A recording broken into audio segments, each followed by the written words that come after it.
for Nuria. How would you recommend a free trade deal between the U.S. and Mexico that fosters environmental sustainability as well as agricultural prosperity for all farmers, particularly women? Well, about the fast trade for rural women, well, with the rural women that I am working, like indigenous, like farmers in some way, the far trade is so far away from us. It's not, we are thinking more about the circular economy, you see, and that we can offer products and we can produce for territorial places, for our local turn, our local communities. You see, we are not big enterprises in actions to export. Yeah, and what was this is our main work, to have local resources, to care for local resources, to make force and to empowerment in local areas in our communities, and to interchange products, you know, a circular economy. And this is one part of the question, isn't it? Yes, I think that's kind of the key. That's the key to that question, I think, because you're saying, from what I hear, that you're really trying to localize the economies, right? And not necessarily go along with NAFTA or any of those kind of global trade agreements. We think this is more in a capitalist line, or in the enterprises line, the government power, and could be good for someone, but for us, we are trying to be out of these circles of economy and of power. Great, you know, thank you. We want to build our own power. And really also is very much connected to this principle of self-determination, self in the collective self, not individual, but collective self-determination. Thank you so much, Nuria. Other questions, feel free to raise your hand, open your mic, and ask. Just also wanted to add to that response, because we are also having a similar arrangement called AFTA, which is the African Continental Free Trade Agreement. And I think through the different feminist struggles, we really have to push back on that, because there's analysis of the patterns of economic violence under the impacts of the so-called free trade, because we know what that means.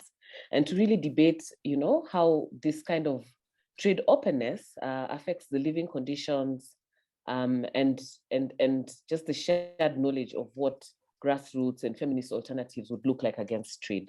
And so totally agreeing with what you're saying, but then the transnational analysis in terms, because this is now the neoliberal vehicle, you know, that is being used to colonize our people. So just to add that, exactly. Yeah. And, you know, Felogene, the point you're making is that capitalism has a way of reproducing itself to fit specific context, situation, people, you know, even appropriate culture, so that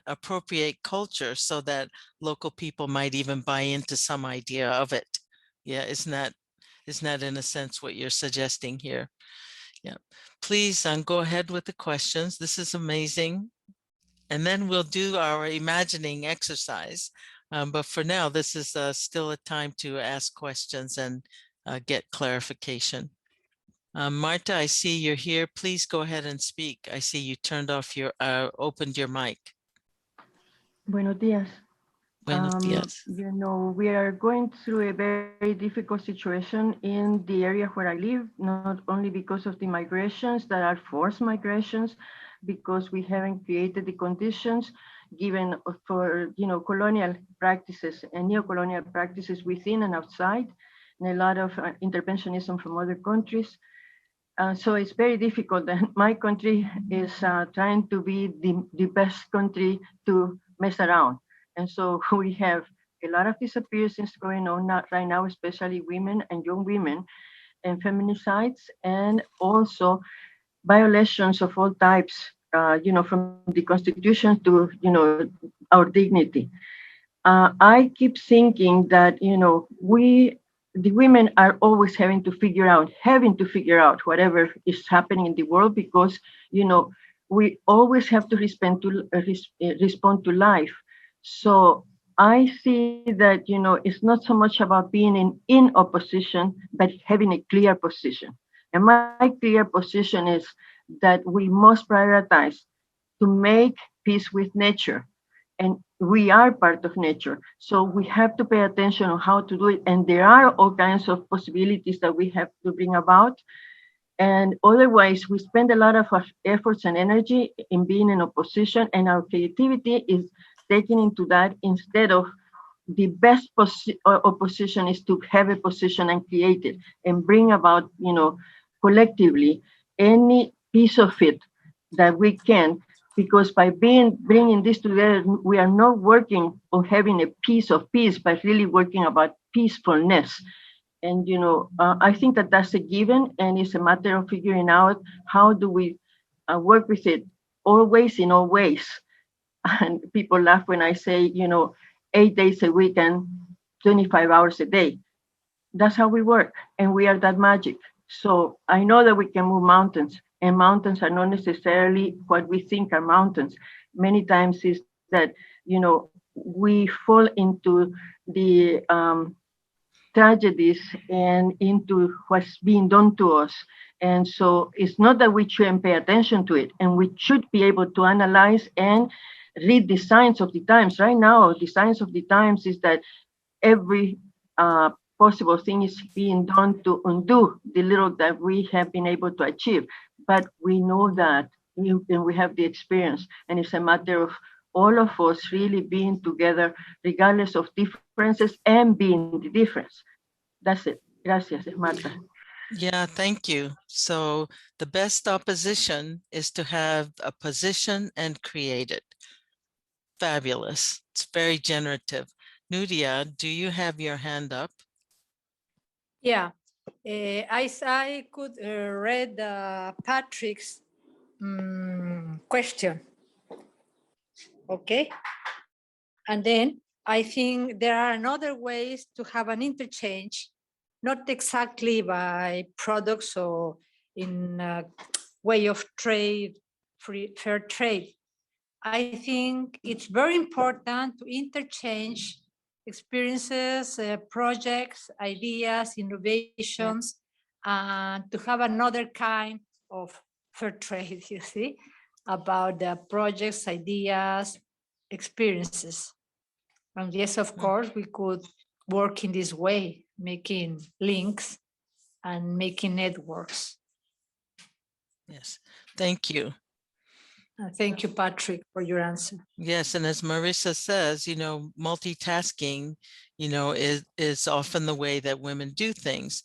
Having said that, though, right, in what ways should we as feminists, women, feminists, really think about that we're not carrying all the burden, and therefore we end up, becoming ill, we end up becoming so nervous and stressed, and we in the way of carrying the burden, become dehumanized in this weird kind of a perverse way, right? And so sometimes we find ourselves losing our own tenderness, that sometimes our hearts become hardened, right? And so how do we do the work in such a way that we both are responsible, accountable, and we do it with tenderness and with heart?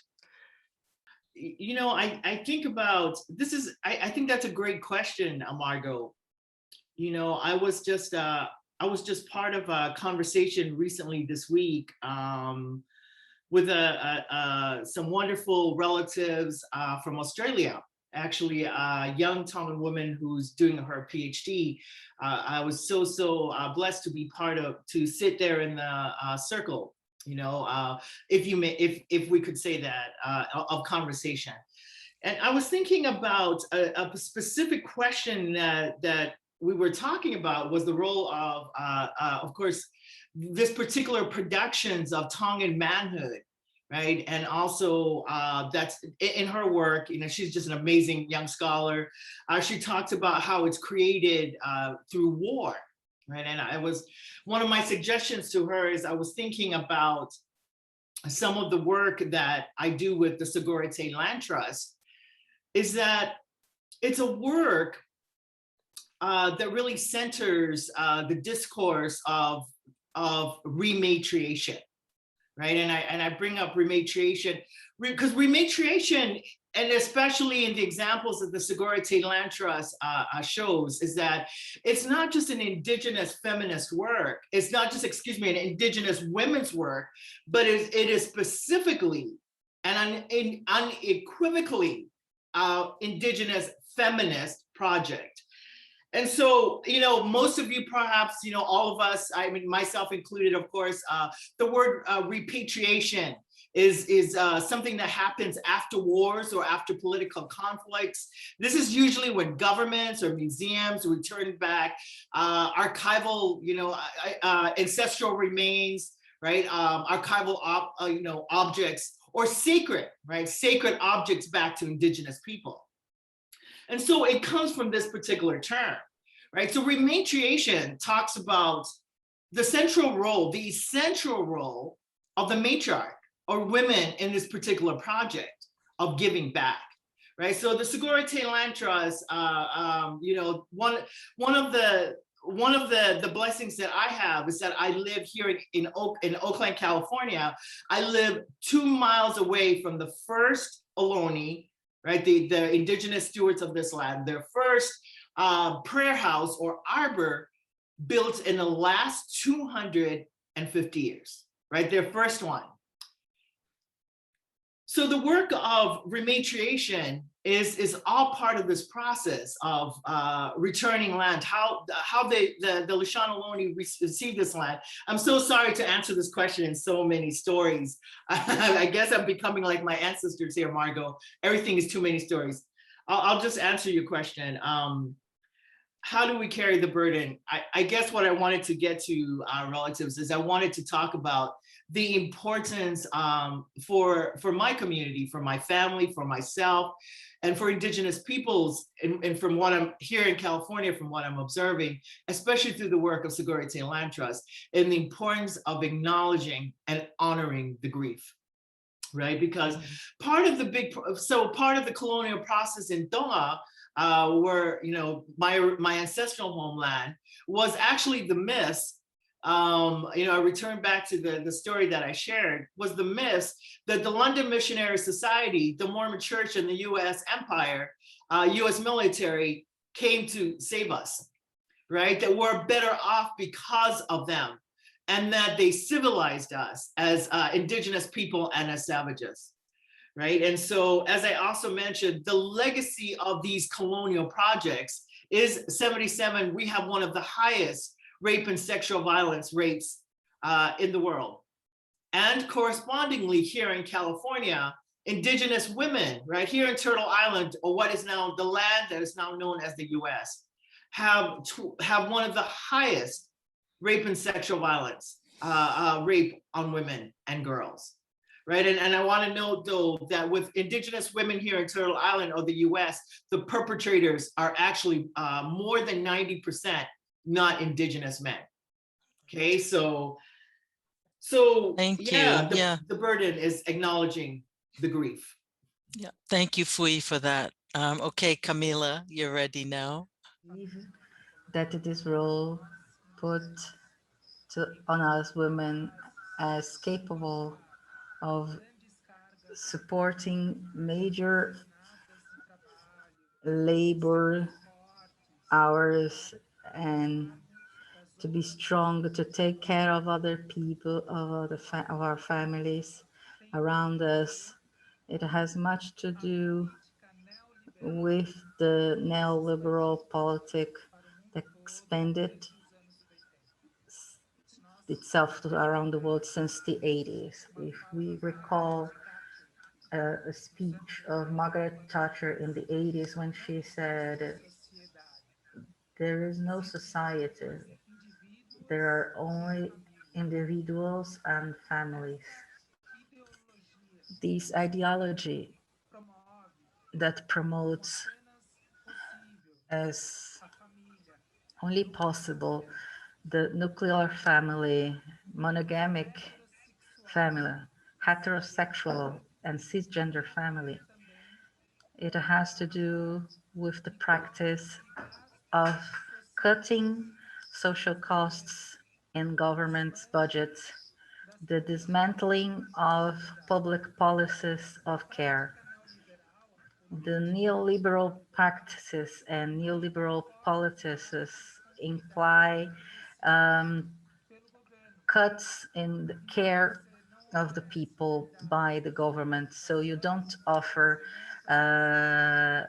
care in education, you don't offer care in health systems, because you created this ideology of the family as the place of the social reproduction, the local, the place of new workers, and where this care will be taken care of. And there comes the exploitation of women's work and non-paid work of women around the world in this care and in this social reproduction. And what they say to us is that we have to be strong, that we have to endure everything, and at the same time we have to be caring, and that we have to be tender. And this vision of us women as capable of being able of enduring everything, including great pains, it's inserted to me in this neoliberal policy of letting the government, the state, free of the obligation to promote the care of the people and to place in the families the care of people. So, Camila, you reverted to the analysis. So what's your vision of a liberated family? I believe that it is very important that we construct other bonds between people that are not framed exclusively by a family model that is heterosexual, cisgender, and focused on reproduction. The bond constructions that we make as feminists is very potent and surpasses the blood family, the raising family. And that goes against the principle of the neoliberalism that Margaret Thatcher posted, that there is only this traditional family. So I believe that our feminist position of creating these ties, this horizontal, this collective ties, is very revolutionary. And no wonder that the patriarchy and the capitalism sees us as enemies to be exterminated. I'd like to have maybe 5 minutes from each, or 2 minutes actually, from each speaker, final comments, and then we'll have our short dance party. I want to be first. I want to thank you, everybody, to listening. And I want to say, to scream, fora Bolsonaro, jail to Bolsonaro. I agree. And and maybe one of you can speak about this question about the relationship between feminism and religion. And maybe a slight reframe of that might be feminism and liberatory, religions, not necessarily traditional religious institutions. How do you see that? Okay, about we can make analysis about this topic, feminism, power, well, etc., empowerment. But I think the main thing is how we could put in practice, how we could change things, because it's a strong fight. It's not easy. For me, after many, many years working in communities with the women, with the different forums about the concepts or the fight of all women around the world, I could say my experience is to do things. What can we do? What we must do? What we need to do? What is possible for us to change things? And for this reason is that I took the option to work in the place where I am living, building different relationships with respect about all the different religions, about the different ways of the lesbian movement, because you need to build in your side, in your place, around you, these different relationships, this respect, this sustainability, this love that we need, with this solidarity, and to build the different ways, economical, social, cultural, sports, for the children, for the old people, for the woman, for we all. And I invite you to think about that. Not the theoretical concept, not the idea, but how we can put in practice. What can we do, each one in our small place or big place, or, you know, I think it's very, very important how we can interchange these kind of actions and to positive things to transform our life, or how we can work a better world. Margo, perhaps maybe I just want to push back a little, Margo, in the use of the word traditional religions, because I really want to point out that Christianity is actually part of a colonial project. Yes. And Christianity was brought to Tonga as well as to the Oceania, and Christianity was part of the colonial project of colonizing California. So, the work to protect the sacred is a work actually that's a feminist project, right? This is a work that really honors, using the Native Hawaiian word kiai, that the protectors are using up in Mauna Kea. What we're seeing, relatives, is just the most empowering images of self-determination, right? The first, when Mauna Kea, Wait, hold on 1 second. Just go a little bit slower. Oh, okay. Sorry about that. It's because we're working with interpreters. Yeah. Sure. Relatives, one of the scenes around the world that everyone saw about Mauna Kea in the last few years were actually elders, right? Kupuna, in their wheelchairs, risking arrest by the Hawaiian police to protect the sacred. And then, I just want to say really quickly, one of the most powerful narratives that I saw were the elders who said that if they're going to die, the one last thing that they wanted to do is that they wanted their grandkids to see them standing and protecting the sacred. Right, and so this also leads me, relative to the photograph that I shared of to the ceremony that we had for Mauna Kea, that included our relatives, that honored our relatives first and foremost, the West Berkeley shaman, the importance of the sacred site in this new home, standing with women leaders, two-spirit leaders. And relatives, I recognize also that what this work to protect the sacred does is it asks our beloved fathers, it asks our beloved brothers, right? It asks our men in our communities to rise up as well, to remember your sacred roles, right? Outside of this colonial masculinity that Christianity and its militarization has taught us. So yeah, the work to protect the sacred is perhaps the work that is most hopeful. Thank you. Thanks a lot. I think Felogene left, yeah? So this question of, traditional religions, compared to sort of the ways in which the the ways that we see the institutionalized religions of what is referred to as Abrahamic religion, like Islam, Christianity, Judaism.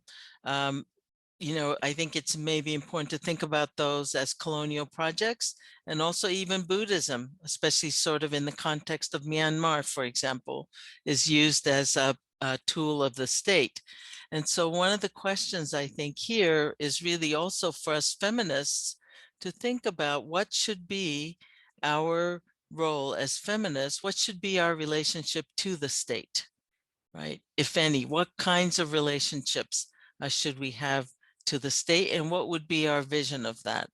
Camila talked about, and others too, about the state not honoring its responsibilities to the people because of its relationship to neoliberal capitalism and so forth.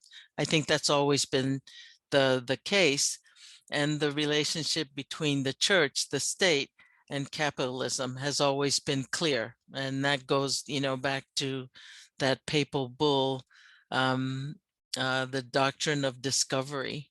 So again, these are really big questions to think about.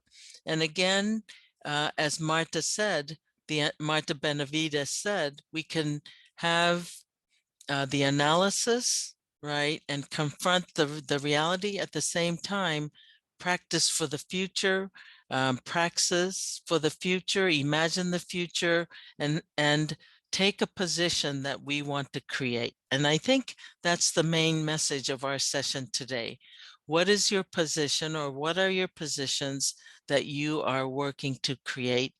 And then embedded in that question also is, what kind of human beings must we become so that we don't end up recreating the mess we just are trying to get ourselves out of, right? Think of all the progressive movements, efforts, organizations, where once, we created our own institutions, we ended up recreating some of the same mess. So what kind of decolonizing, healing, however you want to talk about it, what kinds of those processes must we engage so that we can actually live and thrive and have a sustainable vision that we will have created, right, in the generations to come.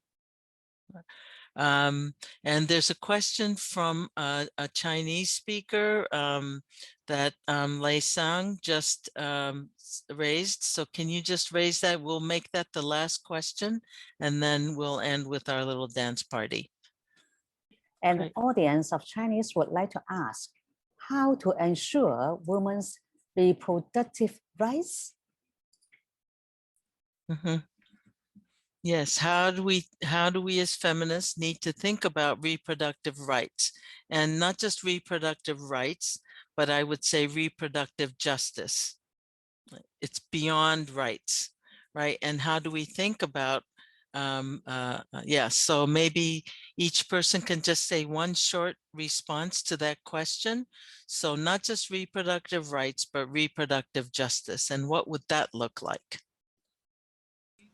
I believe that it's important to ensure to all women the right to motherhood, to assisted motherhood with all care offered by the state, by the public equipments, when it is a desire, a will of this woman to accept this maternity, the motherhood. But also it's important, it's essential that the discriminalization of the abortion.